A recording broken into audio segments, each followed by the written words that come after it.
Sanitisation के लिए खुद बाजारों में उतरे विधायक चिरंजीवी राव। घर घर जाकर, दुकान दुकान जाकर किया सैनिटाइजेशन। विधायक चिरंजीवी राव ने केंद्रीय मंत्री राव इंद्रजीत सिंह को बताया विचित्र प्राणी। हिमाचल स्थित अपने फार्म हाउस पर बिता रहे कोरोना काल। कहा, केंद्रीय मंत्री को आमने सामने देखने की जनता की ख्वाहिश नहीं होगी पूरी। वोट मांगने के लिए भी जनता के बीच नहीं आते हैं सांसद। कम से कम महामारी में तो जनता के बीच आए सांसद। केंद्रीय मंत्री के इंसाफ मंच पर किया कटाक्ष। कहा, पता नहीं इंसाफ मंच है या भी नहीं। भाजपा में शामिल होते वक्त इंसाफ मंच को भाजपा में मर्ज करने की कही गई थी बात। बोले, इंसाफ मंच को मिले करोड़ों के चंदे को जनता के बीच खर्च करे केंद्रीय मंत्री। इंसाफ मंच द्वारा एक एम्बुलेंस देना कोई बहुत बड़ी बात नहीं है। बड़ा नेता होने के नाते जनता के बीच आए राव इंद्रजीत। मेरे पिता पूर्व मंत्री कैप्टन अजय सिंह यादव ने कोरोना काल में की जनता की मदद। कोविड से मरने वालों को 5 लाख की आर्थिक मदद करे सरकार। इंसाफ मंच के बैनर तले जो है एम्बुलेंस भी देने की बात कही थी, किस तरह देखते हैं आप इसको?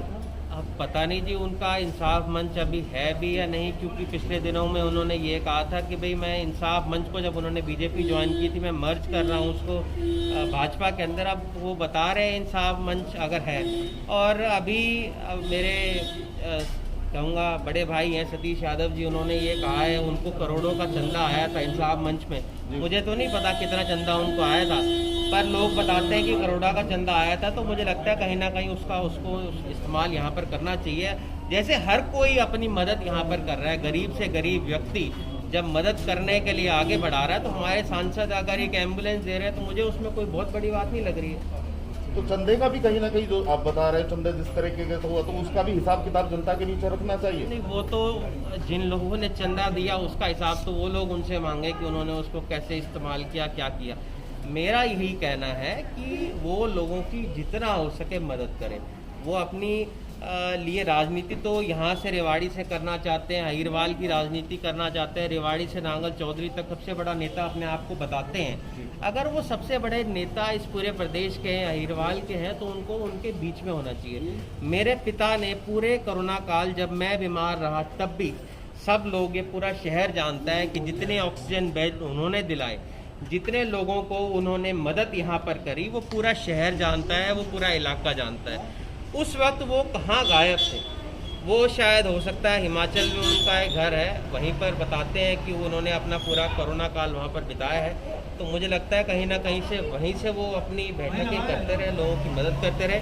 और मैं अपनी ओर से सरकार से अनुरोध भी करूँगा कि जिन लोगों ने अपनी जान गंवाई है कोरोना के अंदर, उनको कम से कम 5 लाख रुपए की सहायता उनको देनी चाहिए। और ब्लैक फंगस का जो केस है जो आए दिन अब आ रहे हैं, उसके ऊपर भी जल्द से जल्द कार्रवाई करनी चाहिए, क्योंकि रोज मेरे पास 5-7 कॉल आ जाती है। लोगों के अंदर भय का जो माहौल है वो बन चुका है, तो उसके ऊपर भी काम करने की जरूरत है। आपकी मीटिंग हुई, लेकिन कई जो विपक्षी नेता उनको यहाँ इस महामारी के बीच में न पाकर भी दुखी हैं। क्या कहेंगे इस बारे में? क्या उनको इसमें लोगों के साथ होना चाहिए था?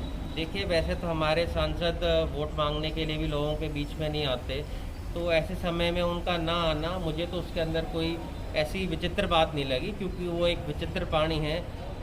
बहुत कम हमें देखने को यहाँ पर मिलते हैं। और कोरोना महामारी के अंदर भी उनका ना आना कहीं ना कहीं बताता है कि हम जिसको चुनकर भेजते हैं संसद के अंदर, जिसको हमारी आवाज़ उठानी चाहिए, वो हमारे बीच में ऐसे समय के अंदर भी नहीं है। तो कहीं ना कहीं मैं तो उनको यही कहूँगा कि कम से कम वो वर्चुअल ऐसी मीटिंगें लेते रहें, क्योंकि उनको आमने सामने देखने की, मुझे लगता है इस जीवन के अंदर तो हमारी जो ख्वाहिश है वो पूरी नहीं हो पाएगी यहाँ के लोगों की।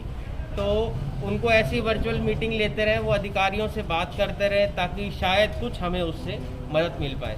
आप सेवा भाव है या सिस्टम की नाकामी है कि आपको जो है सैनिटाइज के लिए उतरना पड़ा? देखिए, मुझे लगता है इस महामारी के अंदर सभी को अपना सहयोग करना चाहिए। ना तो मैं इसको सिस्टम की कमी कहूँगा, मुझे मेरी जिम्मेवारी लगी कि मुझे ऐसा करना चाहिए। काफ़ी लोग मुझे मैसेज भी कर रहे थे, व्हाट्सएप भी कर रहे थे, पर क्योंकि मैं खुद कोविड पॉजिटिव था, मैं सैनिटाइज पिछले दिनों में नहीं कर पाया। और जैसे ही मैं बेहतर हुआ, मैंने सोचा कि जितने भी हमारे हॉस्पिटल्स हैं उनको हम सैनिटाइज़ करें, क्योंकि आज पहला दिन है अनलॉक होने का और काफ़ी दुकानें आज खुली भी हैं। तो मुझे ये लगा कि आज से ही हम इसकी शुरुआत करके इस चेन को तोड़ने का काम करें।